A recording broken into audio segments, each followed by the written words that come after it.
To be totally honest, I'm Yeah. having like the best day ever, and Yeah, I've been so excited to vibe with you. me This is too. great. Love you. Love you too.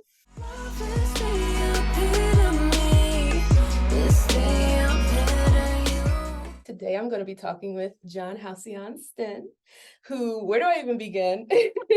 There's so much to be said. John is an artist, a TED talker, author, co-founder of First Saturdays, helping to bring food, clothing, and resources to the unhoused community, the host of Hug Nation on YouTube, podcaster for his podcast, Stay Sparked, Burning Man embodiment, experiencer, and blogger extraordinaire, motivational speaker, coach for authenticity training with his program, The Pink Path, model on the pink hair dye box, the pink, the truth, the legend. To sum it all up, you're just amazing, magical, and fantastic. And you show your heart Oh, in all the ways. So thank you. Thank you for doing that. what a pleasure, and how, it's so rewarding to shine brightly and then find that you discover other brightly shining people. So I'm Exactly. so glad that both of us shining our lights has drawn each other together. It's so beautiful. And that's what I was gonna say next. That's how I found you. I'm 29 now, and I came across your Facebook when I was 15. And I was just in awe of What? you and how, yeah, and how you used your platform for so much good. And then at 18, I actually got to participate in First Saturdays with you and meet you. So it was like, it was such a cool moment because I grew up in Philly and then I moved to California. So I was able to go and be there with you that one time. And it's so admirable that you do First Saturdays. So my question is, when and why did you start First Saturday? Love that. Well, oh, I'm so glad that you were. I had forgotten that you were a participant. It's oh my God, that's so cool. So today we're recording this on a First Saturday. So I actually just got back from First Saturdays. It started 13 plus years ago, and I was trying to find a way to practice gifting in the default world. I'm a avid Burning Man enthusiast, and really had my life changed by the gifting principle. The idea that life does not have to be transactional, and that if you actually give because it makes you feel good, it just changes the world. It just changes everything when you start to realize that the way that you can make yourself happier is by making other people happier. And honestly, it seems so simple, but I didn't get it until I went to Burning Man. And so then it was like I hungered for it. And at Burning Man, everybody's competing to gift because everyone's trying to. So like even if you have like something awesome, you have to get a megaphone and be like, "Who wants ice cream? Come on, please, come have ice cream." That's so And so I was like, amazing. but I was like, wait, in the default world, Mhm. there are people who would love the tiniest of gifts, in the bad, the tough, the skid rows of every town. There's people who would love a clean pair of socks. So it was kind of like, how can I do that? And what was great is at my tenure, I think high school reunion, I ran into an old friend who, since high school, he had gone through very like a hardcore born again Christian devout church man, and I went through this quite different path of Burning Man and uh, excess in many ways. But we both kind of, as we talked, we realized that we both wanted to find a way to that sweet spot of being of service. And Mhm. so one day we just bought a bunch of stuff at Costco and went downtown, and it was so beautiful. It's such an incredibly tingly feeling of giving that we just said, let's just do this every first Saturday. That's so admirable. I love that story. Thank you so much for starting that. It's so important for us to use our hearts for giving and sharing, like you said, and helping, and you do it so well. And it's easy to feel and see that you prioritize connection, gratitude, and truth. And I just love your perspective and the open way that you live your life. Thank you. That's one of the cool things about when we do First Saturdays. We circle up as volunteers before we serve, and because I think there's so many significant awarenesses Mm. that can make a difference. Like it's in one hand, it's physically just giving someone a care pack and clothes, but really, what I try to remind everyone is that all these things we're giving are just props to give us an opportunity to connect with a fellow human. Because if the food that you give to someone is digested in a day, the clothes will get dirty. But if you show someone dignity and you show someone respect, and then you find that you can connect on these very human aspects of, we all want to be more connected, we all want to feel that we're not alone. We all want to be comfortable. And if you can find a connection to somebody in that place, it really just, it makes all the noise in the world a little less annoying when you can have more of those connection moments. Yeah, it's awesome that you value taking time to have that circle before you serve, because you're prioritizing like presence. And presence is so Exactly. important. It's like the biggest gift of all. Yeah. Present with yourself and your gratitude, and then everyone else that's doing the same loving thing is so important. So I appreciate that you take time to do that. Because I think it's easy to take our transactional mindsets and bring it to everything we do, even something that's loving. We still start to like, oh, I got to give and get. But if you can refocus and really remember that the real gift is your presence, as you said, the real gift, when you first start practicing gifting, you're like, oh, I'm going to give a sticker, I'm going to give a bracelet. And then the more you practice it, the more you realize it. Gifting is more about trying to see the world as, what are the cracks that I can fill? Mm-hmm. What are the ways that I can make things better in little ways or big ways? And then as you practice it more and more, it's like, what are my unique things that can fill the cracks in the world? If you can live that way, you are then living in your purpose effortlessly. Yes, squeezing our light and our color into all the cracks. Yes. So as someone that I was inspired by as a teen for your authentic compassion and the spread of it, I wanted to ask if there was someone who inspired the love in you when you were younger that was that loving representation for you. I just want to take a moment, because that is extremely touching to hear that. Because when you reached out, I was looking through your socials and just finding myself inspired, and to hear that I had a role in inspiring you at one point is I feel it very deeply. So thank you. Thank you for sharing that. And I think that is it's an important thing to remember. It can sometimes be difficult to be bright lights in a world that doesn't always celebrate it. Mm-hmm. And I think that if we can remember, there's an activism in it. There is a real profound benefit to the world because of these ripples that you have no idea. Like I had no idea that there was a little ripple that touched you. And sometimes, I get caught up in a story of like, what am I doing with my life? Yeah. It's like, and then sometimes I go, I'm doing exactly what I'm supposed to be doing because look at her. So thank you for that. I would say that a huge influence on me was my grandfather. Mm-hmm. He was this beautiful retired Baptist minister who, as he got older in his life, he got just more softer and softer and less about the church at all. In fact, he called himself a Jesus man. He goes, I don't like Christian because it's associated with so many things that are unchristian like. I'm a Jesus man. And then he called himself a Baptist Buddhist. And he just was so profoundly grateful all the time. Mm-hmm.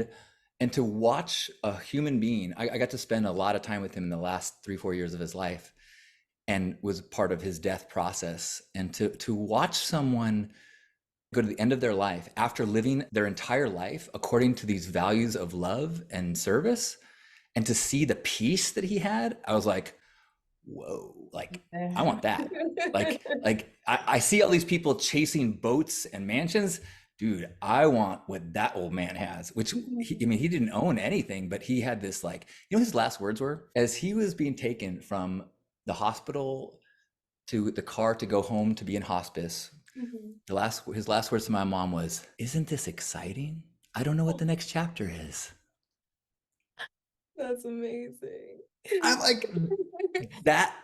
How many people say on their deathbed, I should have spent more time less time with the office. Yeah. I want to be saying what my grandpa said. So I think that has been a huge influence on me. And in fact, like at the time that I was kind of on a path of very much self-centered entertainment out in the world. And I had won a Webby Award for Best Personal Website for my site called cockybastard.com. I was literally and officially the most narcissistic person on the entire internet, which is a high bar.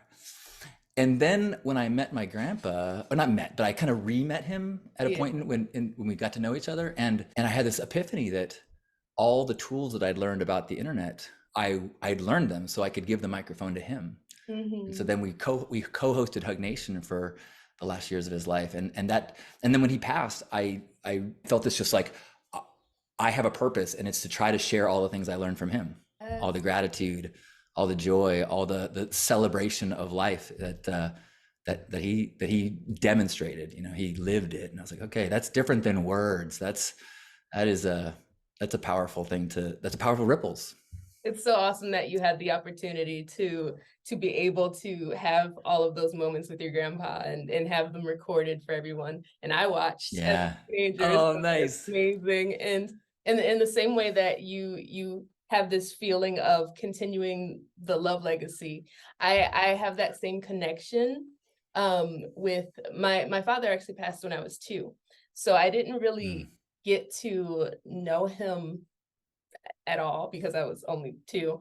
So everything I know about him is through stories of everyone talking about how loving and compassionate he was, and that's who he was. So for me, it's like a different thing, but it's the same like feeling of continuing the legacy, his legacy through me. So that's why I'm so passionate about it. That's beautiful.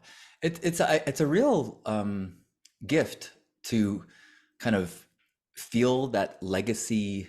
I feel like it gives me a direction. I imagine it gives you a feeling of direction that sometimes is tough to come by. You know, like I feel like I have no doubt that if I follow in those footsteps, that will be a life well led. Yes, You know, and definitely. that is a I think a lot of people are struggling to find that kind of clarity.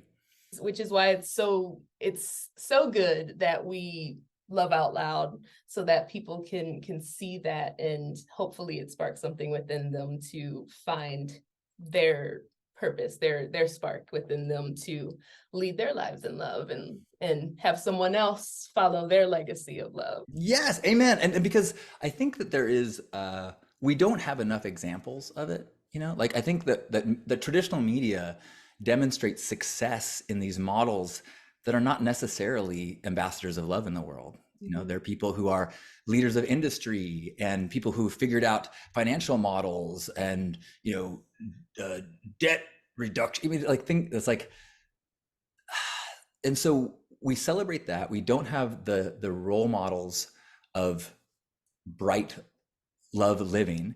And in fact, we kind of have a culture that sometimes mocks the people who are the most um, out there with love and light. And so the more people that are unapologetically being ambassadors of love, I think it makes it's less and less risky as it starts to be, look at how happy they are. Okay, maybe I'm not gonna wear a full fur pink outfit, but maybe I can wear this pink shirt tonight, or Yeah. maybe I won't complain when everyone else is complaining. Maybe I'll notice and go, hey, I was just listening to some people talk about gratitude. Could we do one more round and at this time everyone shares something they're grateful for? Yes. I love that. And it leads perfectly into my next question. So one of my favorite things actually that Grandpa Caleb has said in a video is you only live once, enjoy the color. And one of my favorite things that you've said is we're all pink on the inside. And obviously pink is so prevalent in your life. And I think color holds so much meaning. And for me, it's red because it resonates most with me because it's bold and passionate. Could you elaborate more on why pink is your embodiment? I I'm glad that we're finding common ground because sometimes the pink and red stances are just like a little too we fight. Yeah. If you were going to demand that I wore red, we'd have a problem today. So I'm glad that we're able to find. You're I lucky. looked through my wardrobe. I'm like, I don't have anything red. It started with an exploration of gender expectations, Mhm. and I identify as a mostly straight man, Mhm. and uh, and when I started dressing in pink and dyed my pink hair, which was like 20 plus years ago, it was pretty. it was almost like a sign saying I'm gay Yeah. by being a man wearing pink. And that just seems so crazy to me. And so at first at Burning Man, I started wearing bold pink things, and I just liked it. Pink had this feeling of whimsy. It had like all of the love of red without any of the aggression of red. No, Yeah. no, I don't mean just to start anything with red, but and and um and so I liked the kind of confrontational way that as a man embracing pink, it forced people to look past the surface. You know, Mhm. if you're going to label me as whatever based on the pink, it's obvious that what you're doing. So it's like, okay, well, this is like a tool of being confrontational. That's how it started. That's amazing. I love it so much. And also, another thing that ties us together is the pink hair dye that you're on the cover of. It was the first color I dyed my hair as a teenager. Oh, nice. I've heard that they're phasing out the packaging that I'm on. But when they reached out to me before I'd ever heard of it as a brand, and I'll say the name so that you can search for it if you want. If you look at Splat Pink Fetish Dye, you'll see me as a very Zoolander looking, mid-20s person giving a little duck face to the camera. And the picture that's on the cover is actually a self-portrait that I took, and they used it on some packaging or like as a mock-up, and then they asked if they could use it on their actual packaging, and I said sure. I Yeah. didn't ask for any money. I just said, yeah, that'd be awesome to be on a package of hair dye. So I still love it. People still, I'll get messages from like high school friends I haven't talked to in 20 years going, is this you? This looks just like you. Less now, because now that it's been 20 years, it's like I look like I'm like the old man version of the guy on this box. So along with all the pink, with all this pink talk, comes your amazing style. And style is one of the biggest ways that I express myself and spread my messages of peace and love. And we're very similar in that way, staying true to ourselves and dedicated to our purpose in all the ways that we lead with it in our lives. So why would you say that it's important to stay authentic in our lives regardless of others' opinions? Hmm. I mean, I think that's kind of the core spiritual journey of our lives is to figure out how much are we living based on what we think we should do from outside pressures in Mhm. versus how much can we live based on our inner truth coming out. Yeah. That's really like that's it. That's the game. Yeah.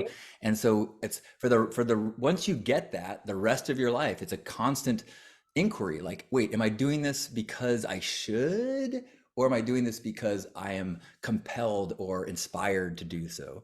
And I mean, yeah, I think it's that simple. And so if you are living a life where you're holding back your authenticity, Mhm. you are one. I mean, there's just so many aspects of it why I think it's unfortunate. I mean, life is so precious. Yes. I understand why one would, for example, go to a store and say, I'm going to wear what's on the mannequin there because Mhm. it's safe.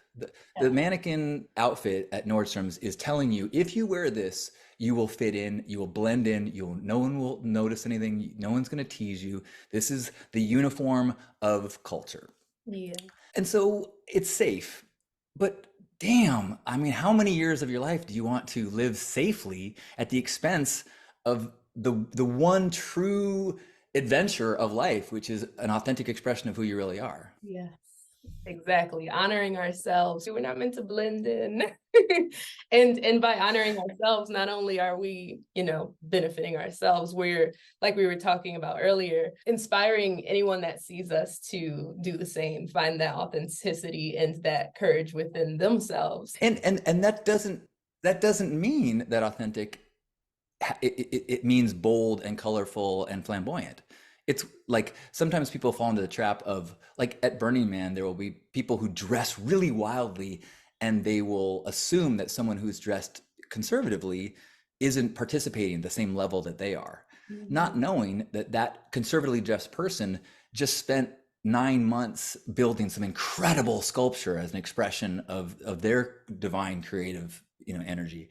So it's all about authenticity as opposed to flamboyancy. It could be flamboyancy, and I think that's a great way to kind of like stretch and as you say, like it's a great way to be a role model and show people this wild is acceptable. So if you want to do that, great. But whatever you want to do that. Exactly. The representation of if you want to be this wild, it's great. But also, like we were also saying earlier, not everyone, maybe not everyone expresses themselves through their clothing. Like you were talking about, if they're dressed conservatively, maybe they express themselves through their art, but not their clothing. And that's that inquiry process where and so when I do coaching, there's times when I spend with some people a lot of time like figuring out what an outfit that expresses your true self would be, and that process is that inquiry of like, wait, am I doing this because for some reason I feel it's safe or I should, or is this the way I feel? And sometimes people are like, dude, I just want to wear all black. That just feels like that's me. I'm like, great, okay. As long as if you're doing the inquiry and going, this is me, then it doesn't matter what it looks like. Exactly. So you've been in this beautiful universe longer than me. So I wanted to ask how you feel about the progression of awareness in this world since you've experienced it through the eras. And also what you think Grandpa Caleb would say about it. Good question. I think like when I first started being pink and kind of boldly trying to publicly live my life and try to publicly be radically self-expressed, I feel like it was much more uncommon. And I feel like there's something really beautiful now as I go and look through social media, like the number of examples of people who are living uniquely vibrant ways in all these different directions. It's kind of like there's so many negative things about what happened to the way the internet has taken over our culture. But one of the beautiful ways is that it's given a canvas for people to allow themselves to be the protagonists and the art pieces of their lives. So I think that's incredible. I love that. Related to that is when we fall back into the transactional world of commerce, and it's like it's tough to be an artist and pay your bills as an artist at the same time. It's like how do you listen to the muse and your landlord at the same time? And it's very difficult. And I think a lot of people, as you become more dedicated to a life of self-expression, it's like, well, how do I monetize this in some way? And that's that's a struggle. I think it's a tough balance. But what would I think Grandpa Kayla would say? I think his mind would be blown. But I think he would love it. Like he was always so supportive of anything that I did. He never had any judgment towards any self-expression. Although he did sometimes feel like I was a little overtly sexual in things. Yeah. Maybe I didn't need to be. And I'm not as overtly online sexual as I once was. So Grandpa Caleb, I heard you. I hear you. Ooh, can I ask you a question? Yeah. Can you tell me what witnessing people doing the Lilo movement videos, how does that affected your perspective of people in the world? Well, I've always been an internet kid because the year I was born, it just like aligned, like internet became popular as I was growing up. So like getting to use the internet to kind of research and discover the diverse types of people, it was almost like traveling the world without going anywhere. So getting to see and learn from all these diverse people, of course, grows empathy. And all I want to do is be the best ally for as many people as possible. So when they open their hearts in the way that they do in the Lilo videos, it lets me into their world that I can relate to, but it's also different. And it's so beautiful. So I love doing those videos because it makes me feel that way, but also to show everyone like this compilation of just diversity, all kinds of people from everywhere, all around the world, and showing their journey of self-love and how we're all on this like self-love journey. And it's just, I don't know, it makes me so happy. Even if it gets one view, it just makes me so happy that the person took the time to take a minute out of their day to think about themselves and think about someone in their life that they're grateful for. That alone means so much to me. Thank you. Thank Yeah. you for asking that. I That's appreciate awesome. That's it. awesome. I love it. I so love it. And I guess I'll mention another thing that I do. Twice a day, I lead gratitude circles in Zoom, which everyone is welcome to. And I'll mention all my stuff you can get to johnstyn.com, JOHNSTYN.com, and the gratitude circles are free. And it's a similar thing that you mentioned of like I love witnessing other people's gratitudes, Yes. you know, and because our own minds are kind of we're limited by our own patterns, our own grooves of the way we see things. So even if you do a gratitude practice, which if you don't do one, all the science says that it is the by far the easiest way to make yourself happier is to have a gratitude practice. But when you do a gratitude practice, you still are kind of stuck in like you probably be like, oh, I'm grateful for my dog, I'm grateful for a roof over my head, I'm grateful for whatever, you know. And then when you witness other people sharing their gratitude, you're like, oh, wait, I have a washing machine in my house too. That's amazing. Like, oh, wait, I have this, I have that. Or someone mentions something that I have no interest in. And I'm like, how cool that you get so much joy out of doing jigsaw puzzles. And it's just like this, it just makes the world so much brighter. And as you said, the practice of self-awareness about things. And I love that the something about yourself too. That's you know, people I think too often practice gratitude externally. I think it's a really good practice to go, and what's something good about me? You know, Mhm. that's great. Well, I appreciate you. It was such a pleasure talking with you, and thank you for making it so comfortable. You're the second person I've ever interviewed, and it was lovely. And I appreciate your heart and everything that you do in your life and the way that you lead your life. So thank you for everything. My true pleasure. What a joy to share this world with you, and I'm honored to be feeling your ripples and to be a co-love ambassador with you. And bravo, bravo. Thank you. Bravo to you as well. And I'm I sending love you. my love. I love you as well. And sending my love and my hugs. And I love everyone watching and listening. Thank you as well. Go spread your unique love and light. I'll talk to you soon. It's the epitome, it's the epitome.